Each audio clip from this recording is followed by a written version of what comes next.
is a product that just a few years ago I would be in jail for a very long time, longer than other crimes that, morally speaking, could be considered worse. But now, as a black male in America, I have the opportunity to even dive into something like this, to even add to that knowledge, research background of it, to add to the experience of it, to add to, again, the lifestyle and culture of having it a part of your lifestyle and culture. It's something that, again, that big stigma of this is bad, you shouldn't have this. Well, anything is bad if you have too much of it. So what are we talking about with that? Let's actually get down to the nitty gritty of it and explain, understand, what is this?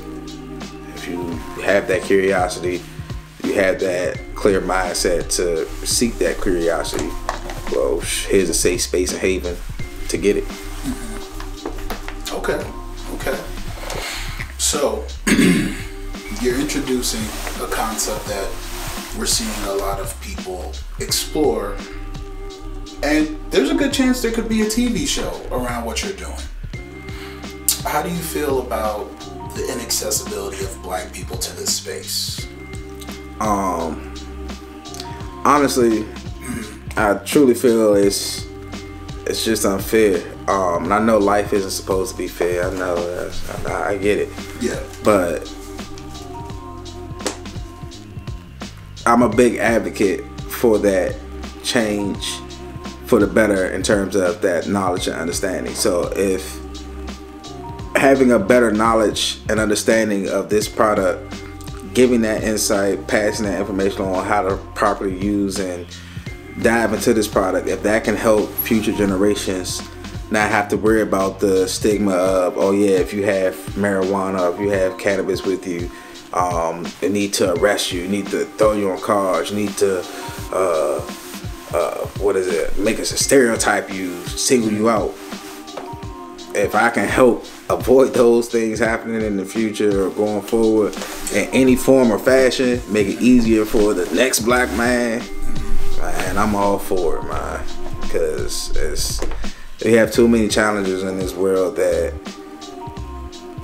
assuming or making a judgment without fully understanding something is going to be more harmful than it is good. So why even go through that process? Let's, again, have that understanding, know what's happening, and know how to make proper choices and decisions, not only as adults but as individuals who control their own lives, destinies, and what's going on. Have proper methodology to your madness. Don't just be out here all wild. Okay. It's just something that I want to see that continue change in the realm, because it's something that's helped me in many different ways. Again, this is a product that I don't talk about it much, but it even helped me I got my whole college degree. Some of those days that I was stressed and worried about an assignment, I just partook into herbal remedy, and boom, I was like, I'm focused, I'm calm, my anxiety wasn't going on. I was able to get an assignment done, because now I'm not thinking about 50 million other things. That helped me. Shoot. Again, I'm seeing people on the news and somebody just got arrested and that's all he had was marijuana, a little bit of marijuana. I know people personally who they have about a gram, $20 worth of cannabis, and they got arrested. They in jail. They got bagged up. They going through some hardships. Like, what is going on for $20? That's crazy to me. All because somebody don't know or understand something. We have to be judged and stigmatized. Nah, no good. One, we're not the only group of people who utilize the product, and two, we're not the only ones who are causing or are affected by the product. It's something that it's here. You can't do nothing about that, so why not, again, learn about it. Pass the education, pass the insight. Make sure you know what you're doing, you know why you're doing it. And yeah, keep it sweet, keep it easy. The more knowledge you have, the better and more comfortable you will feel doing whatever you want to do. And a lot of people, even governments, are just getting some of that knowledge. So again, anything I can add to it, I'm here for it. All right, tell me about your love of food. Oh, my love of food, beyond being a fat boy myself, you know, my fat boy tingles when good food comes around, you know. It all truly started in a household growing up with a southern raised mother in the District of Columbia. Sometimes she would have to work very late hours. And it'd be me and my sisters in the house. I'd be hungry. And that's what started truly my ventures of how do I cook that? I was a little kid that, you know, other little kids, you know, they got Saturday morning cartoons. You know, sometimes I look at Saturday morning cartoons, but more often than not, you call me looking at Food Channel, Food Network. It was one of those things that it was such a passion. I considered going to culinary school to really learn not only the history and the techniques of how to truly cook, but it was another thing to actually learn from experience, to actually have the pleasure to meet various different chefs, learn different techniques, learn why does cooking even work. Learning if you put what is a roux, like, to how do you not burn something, how do you not make a chicken breast dry, like how do you maintain that moisture in that, just learning just different techniques. Something that I just took a passion for, because not only did I want to have it, but I didn't have accessibility to certain things, so shoot, I gotta make it, I gotta learn how to make it.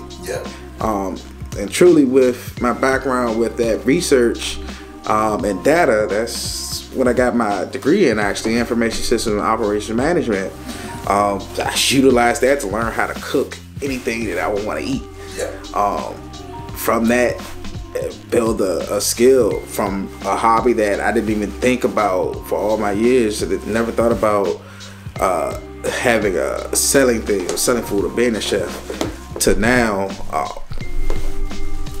I get offers to do catering. It went from before I used to have friends, even in college, I was the one that I'm cooking for the entire dinner party.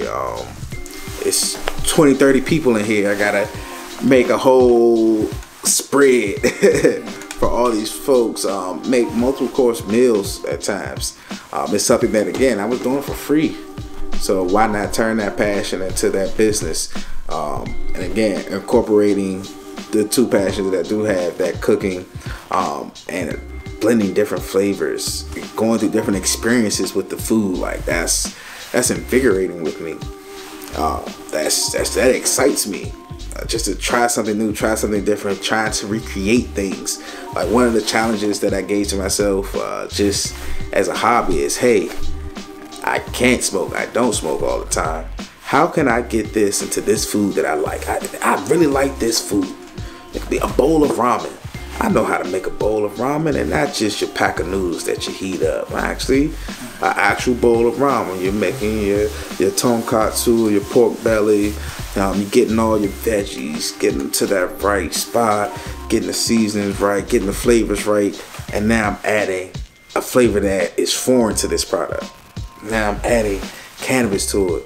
How can I maintain the integrity of the product? How can I maintain the flavors that are there and present, or add to them instead of overwhelming and taking away from? That's just something, again, one of the many things that I'm willing to do and I like to do for free. So why not show and tell other people about it, and again, allow them to have that experience that I've gone through. Give them that perspective of, again, you can have these things, it is good. Have things not only in moderation, but enjoy yourself while you're having it. It's a passion to cook. It's, you don't gotta necessarily. I'm the one that I don't have to be voluntold to do it. Yeah, it's again, growing up, one of the things, cookouts, to just, again, being the one in the kitchen. Sometimes my mother, oftentimes my mother, paying attention. That's how I've learned from many different cooks from many different areas. Pay attention, ask the questions. It's a lot of people who are willing to help and willing to guide you and willing to teach you and get you to those next levels. All you gotta do is speak up, ask, pay attention, observe, get the data, get the information, try something new. Try a flavor, know a flavor, see how it meshes together. You're gonna make a lot of mistakes. Like, I wasn't always able to cook as good as I have a scar on my foot, for example. The first time I ever tried to fry something, I dropped it into the grease too fast, too rapidly. I didn't know that this wasn't a thing. I didn't know that wasn't okay. Grease splattered on my foot. Now I have a scar on my foot. Like, you're gonna go through those hardships. Yeah. I still have scars on my hand from learning how to properly use a knife. That's something that, again, you can go through the formal culinary school and training where they help guide you and teach you to those, or you can go through that experience. It's just like a job in my mind. You can go get a college degree, or you can go through experience. Both can put you in those same points. One is faster than the other, but both can pay off at the end of the day, and lead you to a point that you can excel. In all honesty, with me continuously growing, culinary school is still not out of the option and out of the question. But again, just turning one of those passions and spreading it out to the world as a lifestyle. Okay.